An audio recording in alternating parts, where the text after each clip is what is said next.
오늘 하나님께서 우리에게 주시는 말씀 창세기 1장 4절입니다. 창세기 1장 4절 말씀입니다.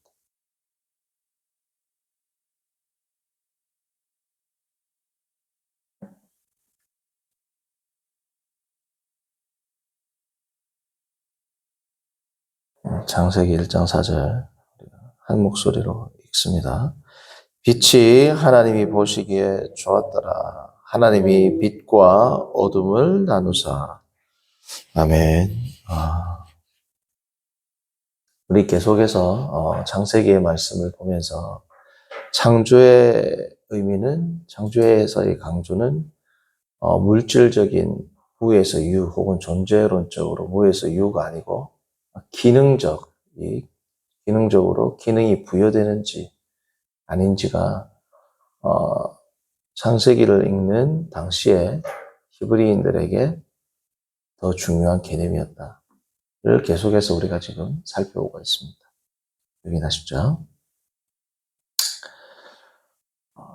그래서 하나님께서 창조주라는 말은 어떻게 혼돈 가운데 질서를 잡으시고 그 무질서한 가운데 기능을 각 창조물에다가 부여하시는가가 하나님의 창조 섭리라고 이야기를 했죠. 그래서 창조는 이러한 것이기 때문에 이름을 부른다든지 나눈다든지 물과 물이 나뉘고 그리고 바다와 땅이 나뉘고 와 같은 나누는 이러한 사역들도 다 뭐에 들어갈 수 있다? 창조 사역에 들어갈 수 있는 겁니다. 성도님들이 만약에 새로운 직장에 들어갔다라고 가정을 해볼게요. 대기업이라든지 아니면 꼭 대기업이 아니더라도 새로운 직장에 들어가게 되었습니다. 자, 새로운 직장에 들어갔어요. 그러면 예를 들면 제가 이제 개척교회를 하면 처음으로 교회에 들어왔어요. 자, 그러면 새로운 직장 혹은 새로운 혹은 새로운 집에 딱 들어오면 특별히 새로운 직장으로 예를 들어볼게요. 자, 우리 구조물은 어떤 철로 만들었는지, 그 제조회사가 뭔지, 시멘트는 어떤 시멘트를 썼는지, 와 같은 그러한 건물의 재료, 언제 이 건물이 없었다가 이 건물이 생겼지, 와 같은 것이 주 관심사야. 아니면 새로운 직장에 들어갔으면 이 건축의 구조물은 뭔지, 철제는 어떤 재료로 썼는지, 건축가는 누군지, 이 건물이 언제 없다가 생겼는지, 이 회사가 언제 없다가 생겼는지. 물론 그것도 중요하지만 비교를 해보면 이게 주 관심사일까? 아니면 새로운 사원이 딱 들어왔어요. 그러면 내 상관은 누구지? 내가 지금 보고서를 누구한테 내야 되지? 내가 처음 왔을 때 내가 해야 될 일은 뭐지? 내가 만약에 막내면 복사기를 써야 되는데 복사기는 어떻게 작동을 하지? 내 월급은 어떻게 받지? 월급 통장은 누구한테 말해야 되지? 처음 월급은 언제 들어오지? 와 같은 것들. 내 근무평가는 누가 하지? 내가 누구한테 좀 더 잘 보여야 되지? 자, 아까 말했던 그런 것에 관심이 많을까요? 제가 지금 말했던 이 후자에 관심이 많을까요? 후자에 관심이 많죠. 자, 그 말은 뭡니까? 이 세상을 살아갈 때 새로운 직장, 자, 새로운 창조물, 새로운 이 세상에서 살아갈 때 고대인들의 관심사도 이렇다는 겁니다. 어떻게 내가 여기서 이것을 이용하면서 살아갈지가 더 중요하지. 언제 이게 없다가 생겼지? 그 오리진은 뭐지? 근원은 뭐지? 에 대한 관심은 적다는 거야. 어떻게 이 안에서 내가 살아가고 관계를 맺고 이 세상과 이 사회를 내가 어떻게 유용하게 이용하고 사용할지가 훨씬 더 뭐라는 겁니까? 큰 관심사라는 겁니다. 그러니까 그 관심사로 보니까 창조에 대한 의미도 그렇게 해석이 되는 거죠. 예를 들어 하나만 더 들어볼게요. 우리 핸드폰이나 태블릿 PC, 탭을 샀어요. 자, 그러면 이 안에 재료가 뭐지? 회로는 뭐로 만들어졌지? 이 구리선으로 만들어졌냐? 그런데 관심이 있겠습니까? 아니면 이 재료가 뭐지? 예를 들면 이 액정이 뭐지? 라고 관심을 가지는 건 결국 내 사용과 관계가 된 겁니다. 이 수명이 이 재료로 쓰면 더 오래 갈 건데 뭐 이런 거 결국은 그 재료 자체가 없다가 생겼다든지 아니면 이 재료 자체에 의미를 부여하는 게 아니고 내가 어떻게 사용하는지하고 결부될 때에만 그 재료도 관심이 있는 거예요. 그렇죠? 그러니까 우리가 처음 핸드폰을 딱 샀어요. 예를 들면. 그러면 이 재료가 뭐고 이 안에 들어가는 회로가 뭐고 부속품이 뭐고 이거에 관심이 있는 게 아니고 기능이 뭐지? 이 핸드폰의 기능은 뭐가 있지? 앱은 뭐가 있지? 이 앱, 어떻게 앱을 쓰지? 얘 뭐야? 우리 핸드폰 처음 딱 사면 그거잖아요. 설명서를 보면 재료 이런 내용이 아니에요. 어떻게 이 핸드폰을 펑션, 기능을 온전히 100%다 활용할 것인지에 우리의 뭐가 있으면 관심이 있죠. 이 세상을 살아갈 때 해와 달과 별과 온 천하 만물들을 내가 어떻게 뭡니까? 활용하고 살아갈지 그게 성경에 나와 있는 신관, 계시관, 창조관 다 들어간다. 그 옛날 고대 이집트인들도 해신, 달신 있으면 뭐야? 그 신들이 요구하는 것들을 충족시켜주는 이유가 뭐야? 그 신들을 통해서 부여되는 이 세상을 내가 온전히 잘 활용하고 이용하기 위해서 그러한 신관, 그러한 종교가 발전이 되게 된 겁니다. 자, 그러한 맥락 가운데서 어떻게 활용하지가 중요한 관심사라 제가 말씀드렸어요. 핸드폰 예를 들었고, 새로운 직장 예를 들었고. 자, 그러한 개념을 머리에 두고 4절 오늘 봅니다. 4절부터 1장 끝날 때까지 계속 나오는 단어가 뭐가 있어요? 1장 4절에 처음으로 나옵니다. 뭐가 나옵니까? 보시기에 좋았더라. 그래서 오늘 말씀의 제목은 보시기에 좋았더라. 자, 그러면 이 보시기에 좋았더라가 계속 나오고 마지막 6일째 창조가 끝나고 나서는 보시기에 어떻게 좋았다? 심히 좋았더라라고 기록이 되어 있는데 자, 그러면 보시기에 좋았다. It was good. 그죠? 좋았다. 자, 보시기에 좋았다라는 이 말은 어떤 의미일까요? 자, 우리가 동사를 파악하기 위해서는 주어와 목적어를 넣어보면 된다 그랬죠. 창조하다. 하나님이 아니면 뭐 내가, 그녀가, 철수가 주어에다가 창조하다의 대상인 목적어를 넣어보면 된다 그랬죠. 뭐 커리큘럼, 레시피, 뭐 위원회, 심지어 혼란, 요리, 노래, 미술 이렇게 쭉 넣어보면 그 동사의 의미가 나온다고 했지 않습니까? 오늘 이거는 형용사죠. 그러니까 목적어를 넣을 수가 없어요. 그렇죠? 형용사나 부사는 그 의미를 알기 위해서는 어떻게 하면 좋을까요? 형용사, 부사, 지금 좋다, 나쁘다, 뭐, 그쵸? 형용사의 의미를 알기 위해서는 혹은 형용사 혹은 부사의 의미를 파악하기 위해서는 그 형용사나 부사의 반대 개념을 적용해 보면 돼요. 자, 좋다의 반대는 뭐예요? 나쁘다죠. 자, 그럼 뭐가 나쁜지를 보면 좋다라는 의미가 잡히겠죠. 예를 들면 뭐 이 제품이 좋다, 이 음식이 좋다, 조명이 좋다, 색상이 좋다. 이 좋다가 있는데 나쁘다고 대비를 시켜보면 지금 말하는 좋다가 여러 가지 의미가 있을 수 있잖아요, 좋다가. 음식이 좋다, 사람이 좋다, 조명이 좋다, 색깔이 좋다, 맛이 좋다. 그렇죠? TV가 좋다. 지금 여기서 말하고 있는 좋다가 어떤 의미인지를 알기 위해서는 그 반대의 개념이 언제 쓰이는지, 어떻게 쓰이는지를 보면 지금 이 형용사나 부사가 어떤 의미인지를 좀 더 명확하게 알 수 있겠죠. 자, 그러면 창세기에서 다 좋다 그랬는데 안 좋다라고 말한 적이 언제 있습니까? 우리가 저번에 창세기 할 때 한번 봤는데 2장을 보시면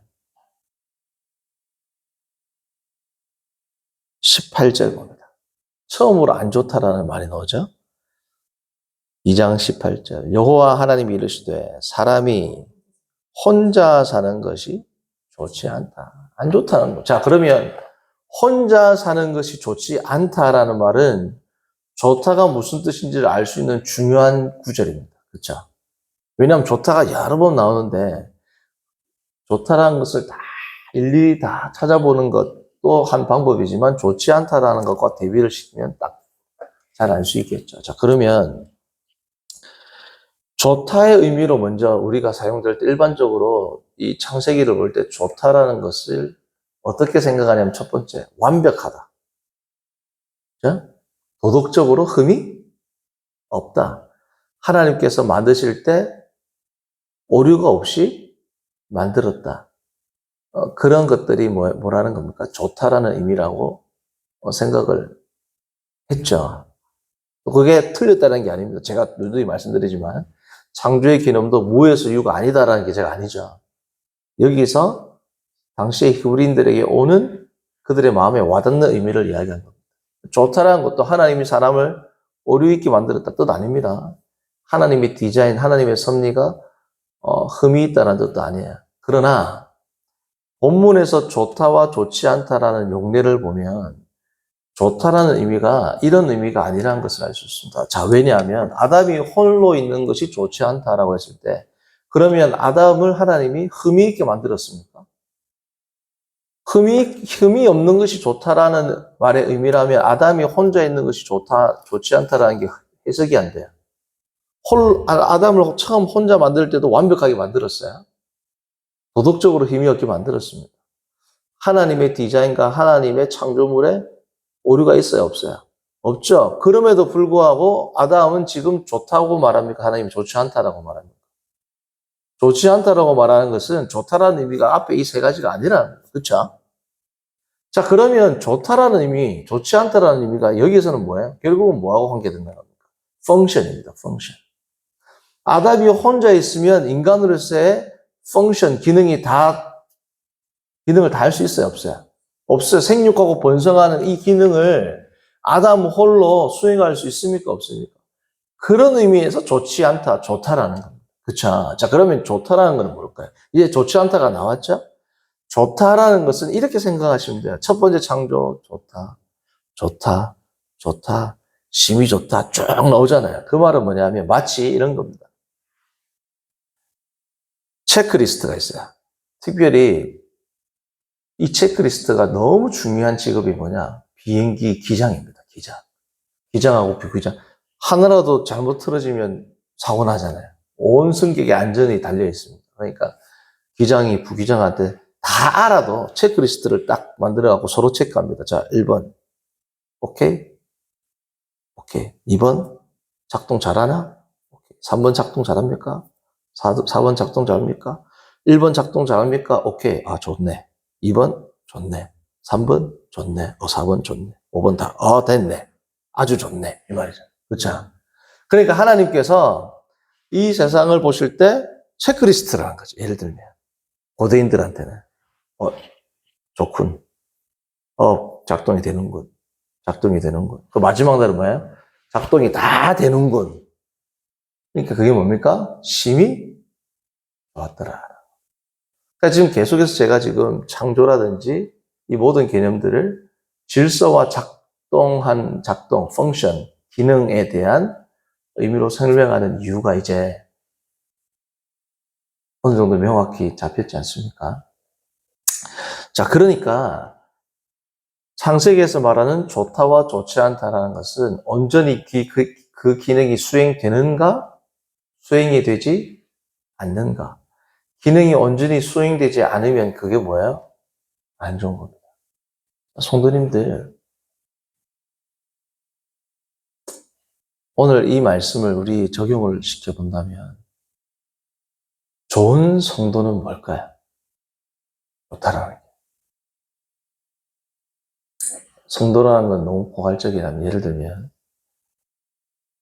좋은 학생은 뭘까요? 좋은 학생. 그것도 좀 어렵습니까? 자, 예를 들면 좋은 의사는 뭘까요? 자, 예를 들어 봅니다. 잘 웃고, 친절하고, 사람이 착하고, 그러면 좋은 의사입니까? 손님한테 환대하고, 착하고, 일하는 아줌마가 있는데 와가지고 자기가 다 청소하고, 다 쓸고, 닦고, 정부 나가면 갈고, 근데 치료를 못해. 환자한테도 인사 잘하고, 아우, 괜찮아질 거라고 위로 잘하고, 때로는 손잡고 울어주고, 치료를 하나도 못해. 자, 그걸 좋은 의사라고 이야기합니까? 자, 그걸 어떻게 알 수 있어요? 의사를 채용하는, 예를 들면, 대학병원에서 이 사람을 채용합니다. 이 의사가 당신의 특기는 뭐예요? 아, 저는 치료를 못해요. 수술도 못합니다. 약도 처방 못해요. 대신에 전구 잘 갈고요. 잘 웃어주고요. 청소 잘합니다. 그러면 그 고용주가 뭐랄까요? 그런 사람 저 청소부 쓰면 된다고. 당신은 치료를 잘하는 게 좋은 의사입니다. 맞아요, 아니에요? 자, 좋은 목사는 뭘까요? 그 성도님들도 잘 생각하셔요. 좋은 목사는 뭘까요? 예전에 제가 한 교회에서 담임 목회자가 없는 교회에 제가 부임을 했던 적이 있습니다. 부산에. 그때 이제 목사님들을 청빙을 이제 했었는데 한 분이 이렇게 이야기해요. 지금도 그분의 말씀이 제 마음에 딱 나요. 목사를 뽑는데 참 착하고 우리가 말하는 소위 사람 좋네, 성품 좋네. 참 사람이 따뜻하고 착하네. 그러니까 그분이 뭐라냐. 우리는 목사를 뽑지 도덕 선생 뽑는 거 아니냐고. 아니다고. 그 말이 맞죠. 그 한마디가 그 성도님의 말이 맞는 말입니다. 자, 좋은 목사는 뭐예요? 우리가 생각할 때는 잘 웃어주고 성도들한테 따뜻하게 이야기하고 목사님인데 와가지고 청소도 하고 교회 뭐 다 고치고 잘 고치고 쓸고 닦고 잘하고 교회 일들 다 잘하고 그거는 교회 일하는 사람이 하면 됩니다. 그렇죠? 목사한테 중요한 프로페셔널 직업은 뭡니까?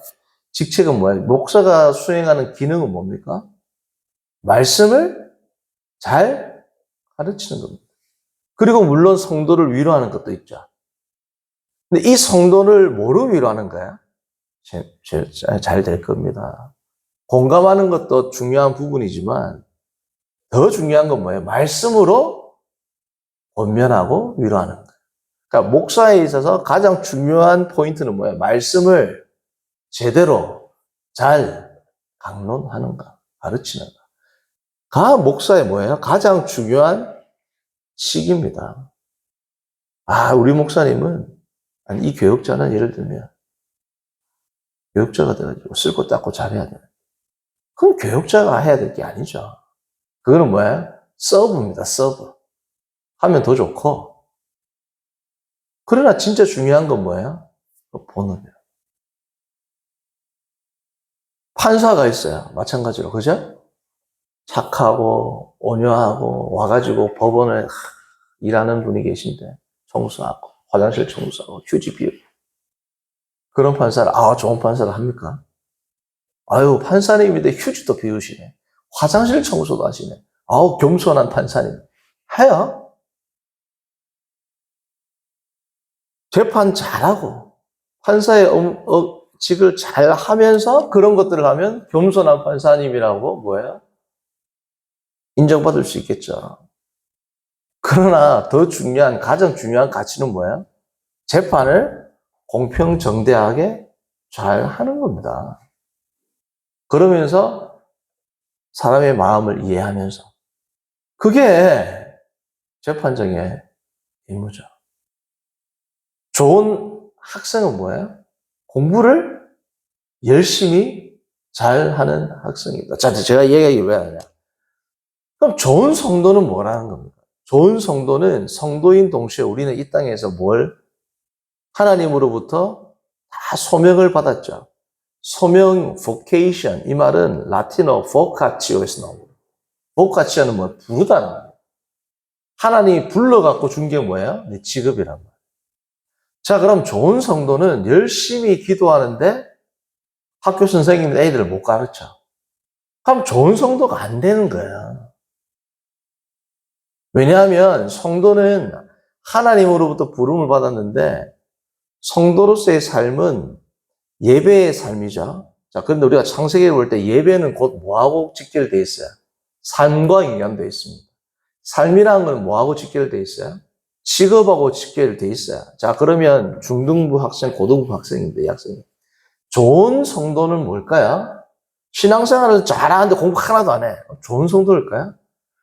예전에는 그런 아이들을 칭찬했습니다. 아, 이 아이는 공부는 안 하지만 열심히 기도하고 성경 암송하여 성경 대회에서 1등 했습니다. 하나님 보실 때 기뻐하십니다. 아니요. 하나님 안 기뻐하세요. 요절 암송대회 1등하고 성경 열심히 읽고 교회 열심히 나오는데 공부를 열심히 안 한다. 하나님 안 기뻐하신다니까요. 그렇지 않습니까?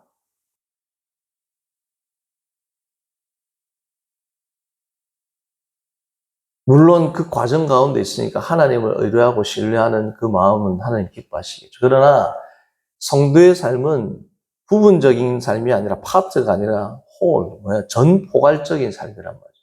holistic life입니다. holistic life. partly life가 아니고, 그렇죠?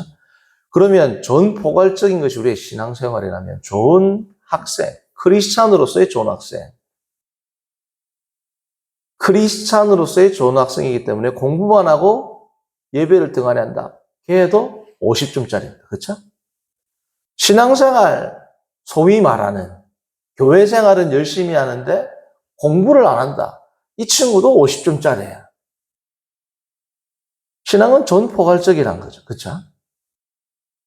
교회는 언제부턴가 학교 공부만을 중요하게 하는 것도 문제지만 교회 교육, 교회 생활만 잘하면 이 학생이 좋은 성도다, 중등부 학생이다, 고등부 학생이다라고 가르치는 것도 또한 편향적인 문제가 됩니다. 자, 그러면 성도님들 다 각자의 프로페션이 있어요. 다 직업이 있단 말이죠. 어떤 사람은 학원, 어떤 사람은 뭐 선생님, 어떤 사람은 뭐 농부, 다 있단 말이에요. 그죠?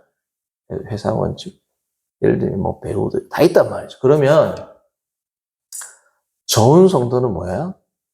하나님 앞에 예전적인 예배뿐 아니라 삶의 예배는 뭐예요? 이 직장 안에서 내가 최선을 다하고 프로페셔널하게 그것을 해 나가는 사람이 뭐예요? 좋은 성도의 삶입니다. 예를 들어서 어떤 일을 합니다.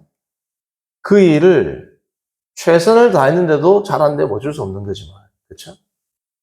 그 일을 최선을 예를 들어서 학생이야. 공부를 잘 못하는 건 어쩔 수 없어요. 이게 타고난 거니까. 그러나 신앙생활 열심히 하고, 뭐야? 열심히 공부하는 그 삶은 하나님 앞에 뭡니까? 100점짜리란 말이에요. 열심히 예배를 드리고, 하나님 주신 힘으로 나의 삶의 현장에서, 나의 직업의 현장에서 최선을 다해서 성실히 그 직을 수행하는 그 펑션, 기능을 수행하는 것이 뭐다? 좋은 크리스찬 선생님, 좋은 크리스찬 의사, 좋은 크리스찬 목회자, 좋은 크리스찬 회사원 이렇게 된단 말이죠. 좋다라는 것은 그런 의미입니다. 그렇죠? 우리가 신앙생활을 하면서 이러한 전포괄적인 신앙생활로 하나님 앞에 영광을 올려드리는 그러한 삶을 사는 복된 성도님들 되기를 바랍니다. 선하신 하나님 아버지, 오늘 창세기의 말씀 1장에 특별히 좋았더라라는 말씀이 창세기 1장 내에서 어떠한 의미를 가지고 있는지 우리가 또 한 번 더 생각하게 하심을 감사합니다. 우리가 삶을 살아갈 때에 각자의 처소에서 최선을 다함으로 그 주어진 기능을 온전히 수행함으로 하나님께 영광을 돌리고 성실히 또 일하는 것을 통하여 사람들에게도 하나님의 영광을 드러내는 귀하고 복된 성도의 삶을 살아가는 우리 모두가 되도록 인도하여 주옵소서. 예수님의 이름으로 기도합니다. 아멘. 하늘에 계신 우리 아버지여, 이름이